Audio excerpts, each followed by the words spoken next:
আসসালামু আলাইকুম সবাইকে। অনলাইন স্টাডি হাউসের পক্ষ থেকে তোমাদেরকে স্বাগতম।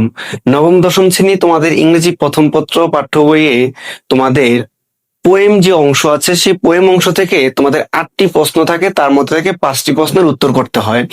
তার মধ্যে থেকে তোমাদের একটি গুরুত্বপূর্ণ একটি পোয়েম হচ্ছে stopping by wood on a snow evening. এই পোয়েমটি তোমাদের খুবই গুরুত্বপূর্ণ। এই পোয়েম থেকে যেমনি ভাবে তোমাদের পরীক্ষায় প্রশ্নও থাকে, তেমনি তোমাদের কবিতাগুলোর মধ্য থেকে এই কবিতাটার যে ভাবার্থ আছে সেটা খুবই গুরুত্বপূর্ণ। ঠিক আছে, দেখো আমরা হচ্ছে যদি আজকে এটা আমরা আজকে এটা পড়ি। দেখো, এটা কে লিখেছেন? Stopping by wood on snow evening, এটা লিখেছেন রবার্ট ফ্রোস্ট। রবার্ট ফ্রোস্ট ছিলেন একজন আমেরিকান কবি ছিলেন। রবার্ট ফ্রোস্ট ছিলেন একজন আমেরিকান কবি। উনি প্রকৃতি, মানুষের ব্যক্তি জীবন, মানুষের জীবনের অভিজ্ঞতা এবং গ্রামের মানুষের জীবন, এইসব নিয়ে উনি কবিতা লিখেন সব সময়। তো ঠিক সেম ভাবে উনি হচ্ছে যে ওনার নিজের জীবনের একটি অভিজ্ঞতা, ইভেন একটা জীবনে সে কোন জায়গায় আছে, তার কোথায় যেতে হবে, তার লক্ষ্য কি, এই বিষয়গুলো নিয়ে তিনি হচ্ছে যে এই কবিতাটা লিখেছেন। যে দেখি stopping by wood on a snow evening, এটার অর্থ দাঁড়ায় যে তুষারপাতের সন্ধ্যায়, মানে তুষারপাত পড়তেছে এমন একটি সন্ধ্যায় একটি বনের পাশে দাঁড়িয়ে। এ উড শব্দের অর্থ আমরা জানি কাঠ, কিন্তু এখানে উডস মানে হচ্ছে কি বন। তো স্টপিং বাই উডস বনের পাশে দাঁড়িয়ে, অন এ স্নো ইভিনিং মানে তুষারপাতের সন্ধ্যায়। ঠিক আছে, তো আমরা দেখি রবার্ট ফ্রস্ট এই কবিতায় কি লিখেছেন। এখানে এখানে একটা স্ট্যান্জা আছে, এভাবে 4টা স্ট্যান্জা উনি ওনার কবিতাটা শেষ করেছেন। আমরা দেখি, হুজ উডস দিস, এই বনটি কার? আর আই থিঙ্ক আই নো, আমার মনে হয় আমি সেই মানুষটিকে চিনি। তো কবি বলতেছেন, কবি একটা বনের পাশে দাঁড়িয়েছেন বা সন্ধ্যার সময়, সেই বনের সামনে দাঁড়িয়ে তিনি বলতেছেন যে এই বনটি কার, আমার মনে হয় আমি তাকে চিনি। His house in the village দো, যদিও তার বাড়ি এই গ্রামেই আছে। তো কবি বলতেছেন যে যেই এই হাউস, এই বনের যে মালিক, তার বাড়িটা কোথায়? এই গ্রামেই আছে, আমার মনে হয় আমি তাকে চিনি। He will not see me stopping here, সে আমাকে দেখবে না। যে বনের যে মালিক, সে আমাকে দেখবে না, আমি যে এখানে দাঁড়িয়েছি সে আমাকে কি করবে না? দেখবে না।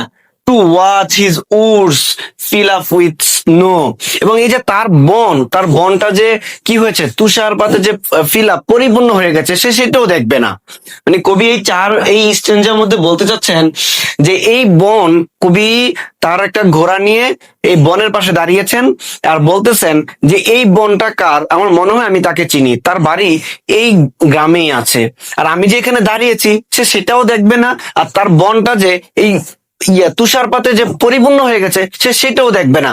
তারপর দেখো কবি কি বলতেছেন, my little horse must think it queer. এখানে কুয়ের অর্থ হচ্ছে অদ্ভুত। ঠিক আছে, দেখো কই বলতেছেন, আমার যে ছোট ঘোড়াটি আছে সে অবশ্যই ভাবতেছে যে কি অদ্ভুত ব্যাপার, কি অদ্ভুত ব্যাপার। To stop without a farm house নেয়ার, আশেপাশে কোনো ফার্ম হাউস নেই। ফার্ম হাউস হচ্ছে কি? ফার্ম হাউস হচ্ছে কি খামার ঘর, খামার ঘর। ঠিক আছে, তো কই বলতে চাচ্ছে যে এখানে কোনো খামার ঘর না, তার হর্সটি আছে, হর্সটি কি ভাবতেছে, এখানে কোনো খামার ঘর নাই, আশেপাশে কোনো খামার ঘর নাই। কিন্তু কবি এখানে কেন থামলেন? এটা কি, এটা হচ্ছে কি, কবি ভাবতেছেন যে তার যে ছোট ঘোড়াটি আছে, সে ছোট ঘোড়াটি ভাবতেছে যে কি অদ্ভুত ব্যাপার, এখানে কোনো ফার্ম হাউস নাই। উইদাউট এ ফার্ম হাউস নেয়ার, আশেপাশে কোনো ফার্ম হাউস নেই। আমি তো কবি ইচ্ছে সবসময় আমাকে নিয়ে এমন জায়গায় থামেন যেখানে ফার্ম হাউস আছে, কিন্তু এখানে কোনো খামার ঘর নাই, বসত বাড়ি নাই, কিছু নেই, কিন্তু একটি বনের পাশে কেন থামলেন কবি? Between the woods and frozen lake, কিসের পাশে? এই যে এই বন এবং এক পাশে বন, আরেক পাশে কি ফ্রোজেন লেক। ফ্রোজেন লেক হচ্ছে, এই লেক হচ্ছে কি হ্রদ। ফ্রোজেন লেক হচ্ছে মানে যে কুয়াশা, তুষারপাতের ভরা, যে বরফ জমে গেছে যে একটা লেকের মধ্যে, তুষারপাত এত বেশি তুষারপাত হয়েছে যে সেখানে তুষারপাত ওই লেকটা কি হয়েছে, বরফ হয়ে আছে। তো এমন একটা তুষারপাত তোলা লেক, হ্রদ, আরেক পাশে কি বন, এই দুইটার মাঝখানে কবি কেন দাঁড়াইলেন? The darkest evening of the year, এবং ইভেন এমন বেশি কি হয়েছে, ডার্কেস্ট এমন বেশি অন্ধকার অফ দ্য, মনে হচ্ছে বছরের সবচেয়ে সেরা অন্ধকার আজকে। এই বছরের সবচেয়ে সেরা অন্ধকারে কবি এমন একটা বন এবং একটা ফ্রোজেন লেক এটার পাশে কেন দাঁড়াইলেন? আশেপাশে কোনো ফার্ম হাউসও নাই। এটা কে ভাবতেছে? এটা হচ্ছে কি, কবি ভাবতেছেন যে তার ছোট ঘোড়াটি এমন কিছুই ভাবতেছেন। তারপর দেখো তৃতীয় স্ট্যান্ডার্ড কবি কি বলছেন, he gives his harness bell a shake. Harness হচ্ছে কি জানো, ওই যে লাগাম আছে না, লাগাম, লাগাম, ওই যে ঘোড়ার গলার মধ্যে যে একটা দড়ি থাকে, লাগাম থাকে, লাগাম টানে যে, ওই লাগাম। আর শেক মানে হচ্ছে কি, নাড়া দেওয়া। কি, নাড়া দেওয়া। দেখো, তো এই যে ঘোড়া, যে এর আগের স্ট্যান্ডাতে ঘোড়া যে ভাবতেছিল যে এখানে কেন দাঁড়াইছে কবি এমন একটা পাশে, বনের পাশে, কি কারণে দাঁড়াইছে, এটা যে ভাবতেছিল, তো পরের স্ট্যান্ডাতে সেই বলতেছে he gives his harness bell a shake. তার এই যে লাগামের সাথে যে একটা বেল বাঁধা ছিল, একটা ঘন্টা বাঁধা ছিল, সে এই ঘন্টাটা কি করলো, শেক মানে এভাবে নাড়া দিল। নাড়া দিয়ে কবিকে বুঝাচ্ছিল to ask if there is some mistake, এখানে কি কোনো ভুল ক্রমে দাঁড়ানো হয়েছে বা এখানে কি কোনো ভুল হয়েছে। এইটা কবিকে কি করছিল, সে ঘোড়া তো আর কবিকে কিছু বলতে পারছে না, তো সে তার যে লাগামের সাথে যে ঘন্টা আছে সেই ঘন্টাটা এভাবে নাড়া দিয়ে কবিকে সজাগ করছিল, বা কবিকে মনে হচ্ছে প্রশ্ন করতেছে যে কি কোনো ভুলে কি আমরা এখানে দাঁড়িয়েছি। The only other sounds the sweep of easy wind down E flock. এখানে কি হচ্ছে যে দেখো, কবি কবি এরপর বলতেছে এইখানে যে ঘোড়ার যে গলার যে সাউন্ড আছে, ঘন্টার যে সাউন্ড, এই সাউন্ড ছাড়াও অন্য আরেকটি সাউন্ড আছে, সেটা কি দেখো, অফ ইজি ওয়াইন্ড, এই যে মৃদু বাতাস বইছে, এই মৃদু বাতাসের একটি সাউন্ড, এবং হচ্ছে কি ডাউনি ফ্লক, এই যে তুষারপাত পড়ছে, যে তুষার কণা, তুষার কণা যে পড়ছে, এই তুষার কণা আর হচ্ছে মৃদু বাতাসের একটা সাউন্ড আছে। ঘোড়ার সাউন্ড, ঘন্টার সাউন্ড বাদেও অন্য আরেকটা কি সাউন্ড আছে, সেটা হচ্ছে মৃদু বাতাস এবং হচ্ছে ডাউনি ফ্লক, এই তুষারপাত, তুষার কণা যে পড়ছে এটার একটা সাউন্ড আছে। তারপর দেখো লাস্ট সিজনটা কবি কি বলতেছেন, the woods are lovely dark and deep. এই বনটি খুবই সুন্দর, ডার্ক এন্ড ডিপ, যে অন্ধকার এবং কি খুব গভীর। But I have promises to keep, কিন্তু আমার কি এমন কিছু প্রতিজ্ঞা আছে যেগুলো আমার কি রাখতে হবে। And miles to go before I sleep, এবং কি ঘুমানোর পূর্বে আমার অনেক দূরে যেতে হবে। এখানে এই স্লিপ, এখানে কি ঘুমানো,